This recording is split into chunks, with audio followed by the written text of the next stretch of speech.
Finally दोस्तों आप सभी की एसएससी जीडी की आंसर की लिस्ट हो चुकी है और मैं उम्मीद करता हूं कि आप सभी लोगों ने अपनी आंसर की देख ली होगी। ठीक है, देखिए दोस्तों यहां पर आंसर की आने से पहले बच्चे अपना अटेम्प्ट कितना बता रहे थे। जिस दौरान आप सभी का एग्जाम चल रहा था, अगर उनसे पूछा जाता था कि आपने कितने क्वेश्चंस को अटेम्प्ट किया था, तब वो कितना बताते थे। और अब आंसर की आने के बाद में उन लोगों ने अपनी आंसर की चेक करी और अब उनका जो स्कोर है ना दोस्तों, काफ़ी गिरावट में है। देखिए हमने यहाँ पर पोल करवाया था और जो भी डाटा है दोस्तों वो आपके सामने है। देखिए दोस्तों यहाँ पर आप ये देख पा रहे होंगे, इस साइड में लिखा हुआ है, ये आंसर की आने से पहले का है। ठीक है, तो देखिए हमने पोल डाला था कि एसएससी जीडी एग्जाम 2025 में आपके कितने क्वेश्चन अटेम्प्ट किए हैं। ठीक है, तो हमने जो पहला इसमें रखा था ऑप्शन 52 से 57 क्वेश्चन वाला, इसमें 12% लोगों ने टिक किया था। उसके बाद था 58 से 64 क्वेश्चन का, इसमें 14% बच्चों ने किया था। और तीसरा था 65 से 72 क्वेश्चन वाला, इसमें क्या था 20% बच्चों ने।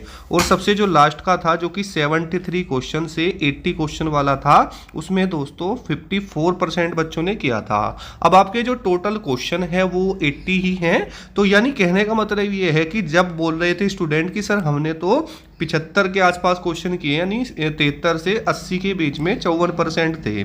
ये जो डाटा है ये उस दौरान का है जब आपका एग्जाम चल रहा था या एग्जाम एंड हो चुका था, लेकिन तब तक आंसर की नहीं आई थी, है ना। उसके बाद में हमने ये पोल करवाया आपका जब आपके आंसर की आ गई। ठीक है, अब लोगों ने अपनी आंसर की देखी सारी बच्चों ने, तो हमने डाला कि एसएससी जीडी 2025 में आपके कितने क्वेश्चन ठीक हैं, है ना। तो देखिए दोस्तों यहाँ पर उन्होंने क्या बताया है, तो जो हमारा पहला ऑप्शन था जिसमें हमने डाला था 50 से 57 क्वेश्चन, तो यहाँ पर आप देख सकते हैं कि ये डाटा 61% का है। यहाँ पर आपको देखने के लिए मिलेगा, यहाँ पर बिल्कुल अपोजिट हुआ है। यहाँ पर सबसे ज़्यादा 54% ने बताया था और वहीं पर अब ये डाटा 61% हो गया, ये इससे भी बढ़ चुका है। यानी क्लियर बात ये है कि जो बच्चे यहाँ पर अपना स्कोर 80 बता रहे थे ना, वो भाई साहब 50 पे आ चुके हैं। ठीक है, इसका तो मतलब यही बनता है, यानी 52 से 57 के बीच में कितने थे, 12% थे। और अब देखो अब 50 से 57 के बीच में 61% बच्चा है। उसके बाद में बी ऑप्शन में हमने डाला था 58 से 65 क्वेश्चन, इसमें 21% बच्चा है। 66 से 75 डाला तो इसमें 11% आया। और 75 से 80 में दोस्तों मात्र 7% बच्चा आया है। यानी इन दोनों पोल से आपको ये तो क्लियर हो चुका है कि आप आंसर की से पहले जब बच्चों से पूछते हैं आपके कितने नंबर हैं, वो आपको 70, 75, 80 बताएंगे। और वही बच्चा जो अपने 75 बता रहा था आंसर के बाद वो 50 पर आ जाएगा, है ना।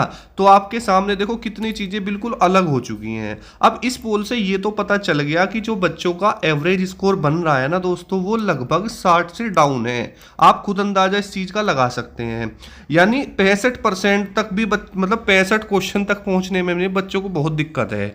यानी 60 के अप्रोक्सीमेट एग्जाम का जो एवरेज है वो आपके सामने यहाँ देखने के लिए आपको मिल रहा है। दोस्तों कमेंट में आप भी एक बार जरूर बता देना कि आपके कितने क्वेश्चन ठीक बन रहे हैं। ये मैं आपको बहुत बड़ी चीज दिखा रहा हूं और ये खुद आपके द्वारा हमें बताई गई है। ठीक है, अब देखिए ओवरऑल जब हमने एनालिसिस आपका किया, नॉर्मलाइजेशन में आपको इस बार अच्छे नंबर देखने के लिए मिलेंगे, क्योंकि जो एग्जाम का लेवल है वो मॉडरेट टू डिफिकल्ट यहाँ पर निकल के सामने आया है, जैसा कि बच्चों ने आंकड़े दिए हैं। उसके बाद में एग्जाम लेवल मैंने आपको बता ही दिया। ठीक है, सब्जेक्ट वाइज अगर हम बात करते हैं तो सब्जेक्ट वाइज अटेम्प्ट में अगर आप मैथ की बात करें तो बच्चे 16 से 17 क्वेश्चन के आसपास बता रहे थे कि सर इतने ही हमसे बने हैं।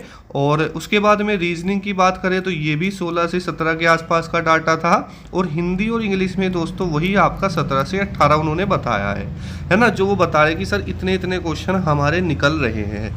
उसके बाद में अब हम बात करेंगे सेफ स्कोर को लेकर के। अब दोस्तों देखिए यहाँ पर अगर मैं बात करता हूँ आपकी अटेंडेंस को लेकर के, तो प्यारे साथियों देखो अटेंडेंस इस बार जो रही है ना, लगभग 30 लाख के समथिंग में बच्चों ने पेपर दिया है।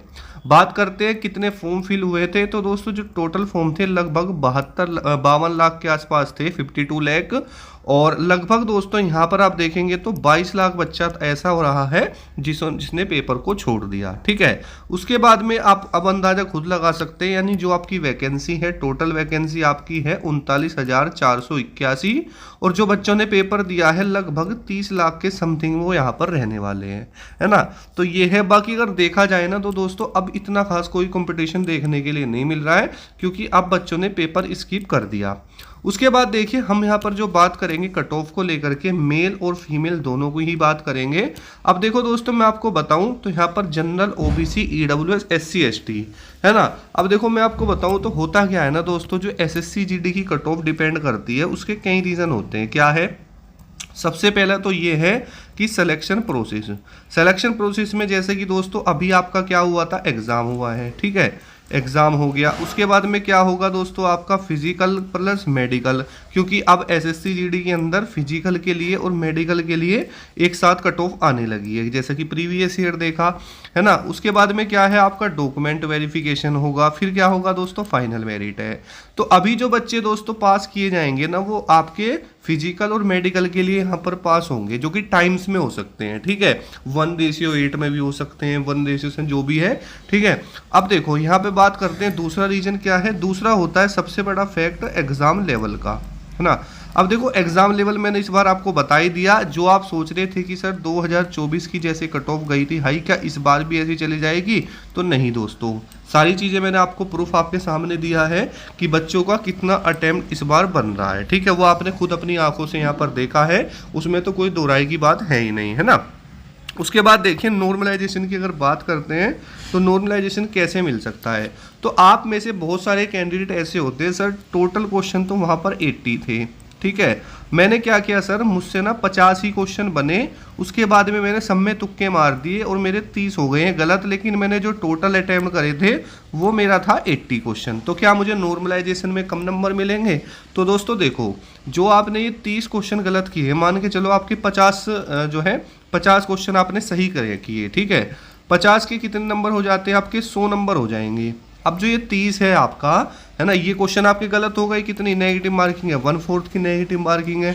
इस चीज़ को आप बखूबी समझते हैं। नहीं, अगर आपके 4 क्वेश्चन गलत हो जाते हैं तो आपका जो एक क्वेश्चन है वो भी यहाँ पर कट जाएगा। ठीक है, यानी ओवरऑल अगर आप देखेंगे इस तरीके से तो जो आपके नेगेटिव में नंबर कटेंगे ना वो ही कटेंगे। ठीक है, और जो आपका से जो नॉर्मलाइजेशन है उसमें आपके नंबर इंक्रीज हो जाएंगे, ऐसा कुछ भी नहीं होता। ठीक है, आप बहुत बच्चे बोलते हैं कि सर जो अगर एक्यूरेसी खराब हो जाती है तो क्या उससे फ़र्क पड़ता है, परसेंटाइल खराब हो जाती है तो क्या उससे फ़र्क पड़ता है? तो दोस्तों देखो मैं आपको बताऊं, ऐसी चीज़ें मुझे लगता है कि नहीं होती, क्योंकि एक्चुअल में तो नॉर्मलाइजेशन का जो मेथड है ना, रियल तरीके से तो कोई भी समझ में नहीं कर पाया। लेकिन एक बात तो क्लियर है कि आपको एक गलती की जो सज़ा है वो सिर्फ एक बार ही मिलती है, 2 बार कभी नहीं मिलती। तो अगर आपने नेगेटिव किया है तो आपको उसको नेगेटिव मार्किंग में आपके नंबर कट जाएंगे। बाकी जो नॉर्मलाइजेशन है आपकी शिफ्ट के अकॉर्डिंग वो तो दोस्तों हो गई। ठीक है, तो उसमें तो आपको नंबर देखने के लिए मिल ही जाएंगे, तो उसमें कोई दोस्तों आपको घबराने की या उसकी कोई भी बात यहाँ पर नहीं है। ठीक है, अब देखो यहाँ पर अब आपको ध्यान से एक बात समझनी होगी कि दोस्तों अब आपको ध्यान देना होगा अपने फिजिकल पर। किस पर देना होगा दोस्तों? अपने फिजिकल आपको ध्यान देना है। और फिजिकल दोस्तों अब आपको जल्द ही देखने के लिए मिलेगा। ठीक है, तो जो मैं आंकड़ा अब आपको बताऊंगा सेफ स्कोर का, उसको आप ध्यान से रख लेना।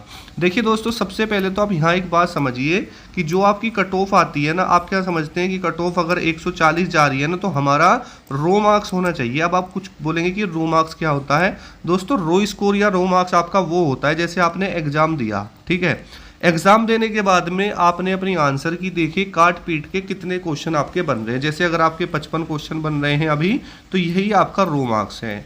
उसके बाद इस रो मार्क्स में क्या होता है, आपकी शिफ्ट का एनालाइज किया जाता है।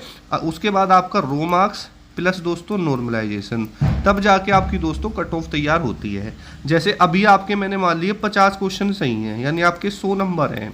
आपको 10 क्वेश्चन का नॉर्मलाइजेशन मिल गया, यानी 10 क्वेश्चन का मतलब समझते हैं आप, 20 नंबर मिल गए, तो आपके टोटल नंबर हो जाएंगे 120। ठीक है, इस तरीके से आपका नॉर्मलाइजेशन यहाँ पर होता है।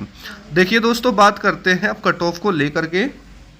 तो अगर आप देखिए जनरल कैटेगरी में आते हैं और आपका जो काट पीट के, मैं अभी दोस्तों जो बात करूँगा ना आपकी आंसर की के अकॉर्डिंग करूँगा, क्योंकि मुझे नहीं पता कि आपकी शिफ्ट का लेवल क्या था, अभी वो नॉर्मलाइजेशन में कट ऑफ बढ़ सकती है। देखिए दोस्तों, अगर आप जनरल कैटेगरी में आते हैं और आपका जो अटेम्प्ट है लगभग 60 से 64 क्वेश्चन के आसपास बन रहा है, तो अपने आप को आप सेफ मान सकते हैं।